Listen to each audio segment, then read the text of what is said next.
Okay, some of you guys have wanted to know a little bit about my fish tank and what exactly happens in it, what's in it, how do I take care of it. So the tank that we're displaying tonight is about a 5-gallon Fluval Chi, which is my first fish tank ever. So kind of shopping through PetSmart late last year and was thinking, oh, hey, I really would like to have a fish tank.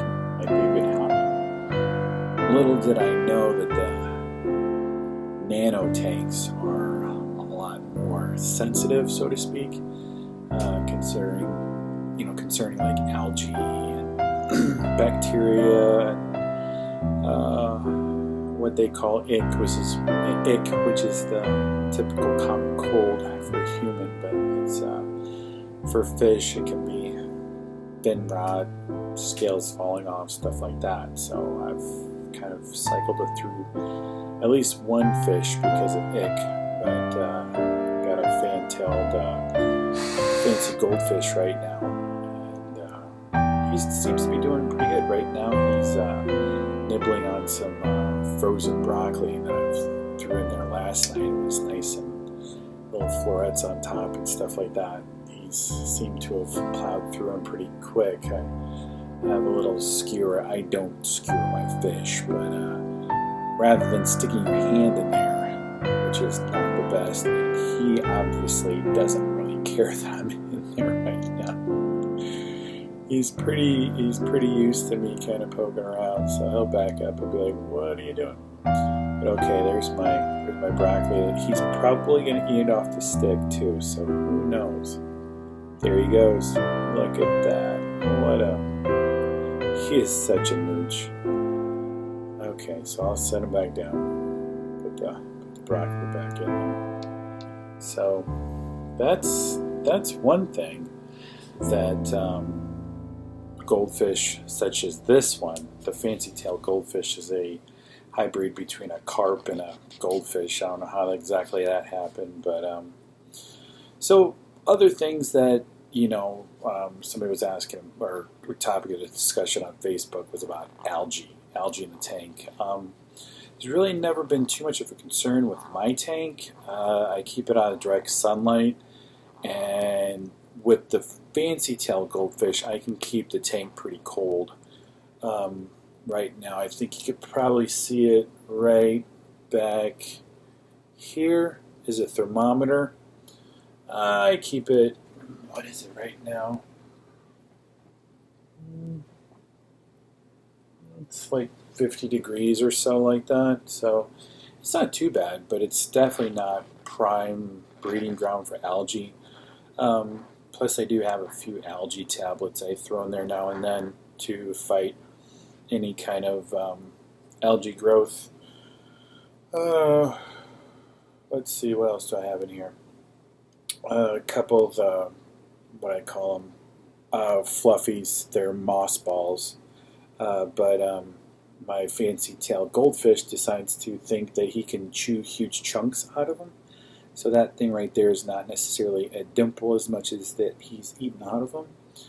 Plus I've got some leafy greens back here, and then I do have some crabgrass, some angel hair crabgrass that will grow quite a bit as far as like nitrates and off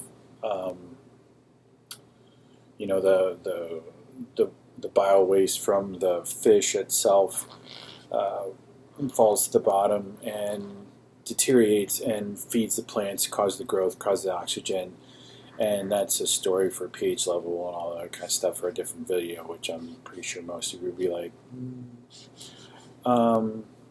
Other than that, let's see. I've got some leafy what we like to call the pea pod plant here. Hopefully that's going to kind of grow up a little bit more. And that goldfish loves that skewer. I think he thinks the skewer is associated with food. But yeah, so hopefully that'll grow up a little bit. That pea pod plant there will grow up and kind of encompass the top of the tank, so to speak, to kind of create like a canopy, so to speak, on that. Plus, what else we have down here is some driftwood that I'm trying to work on some moss growth right here. I do have to get some more moss. Usually, you just take a little bit of moss. You can get like the common pet store and stuff, and just take some thread and thread that around there, and off it goes. That's how this is kind of taken off. What else? Probably the biggest thing. Some people pointed out, the filter's really not that good.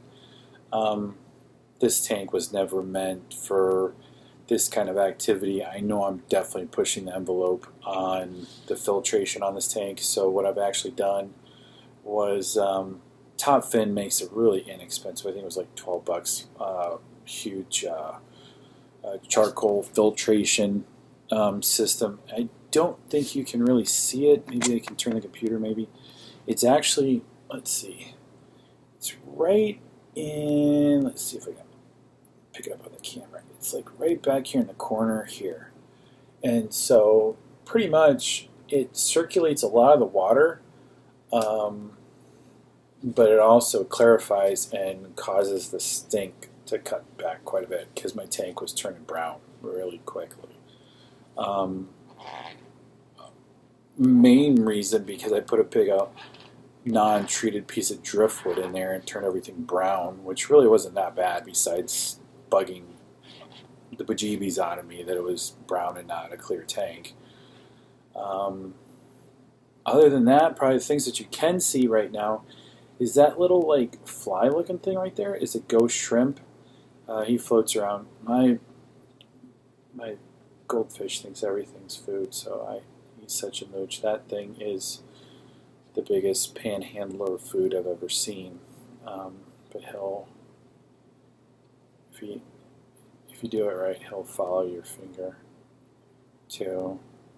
If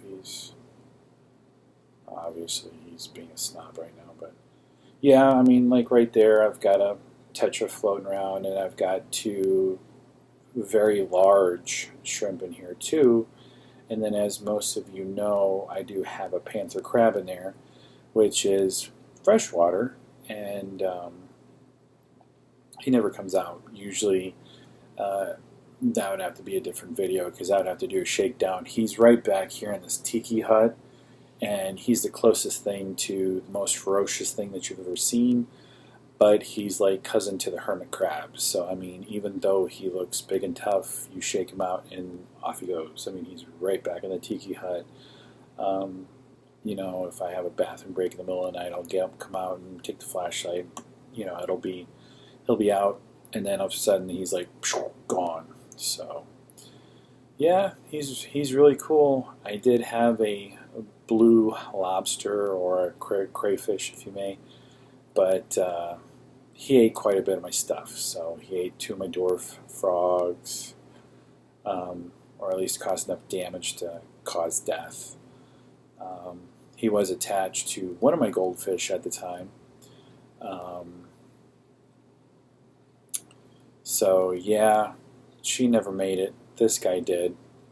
So, I mean, with the whole fish thing, you learn as you go. Hopefully soon I'll be getting a larger tank. I really like the Fluval tanks. Some of you might know from the Fluval tank it doesn't have a lid.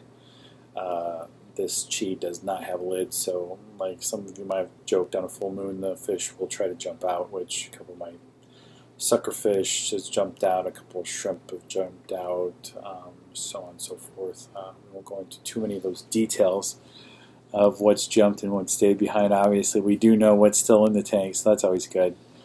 But yeah, I always highly encourage anybody that wants to start a hobby. Definitely fish are really, I've found, very easy to keep and very enjoyable. I think I spend most of my evenings staring more at this tank than I do the TV. So on the flip side, it can be somewhat of a charge on the pocketbook. So I try to, what needs you to do is to budget. Know what you want to do,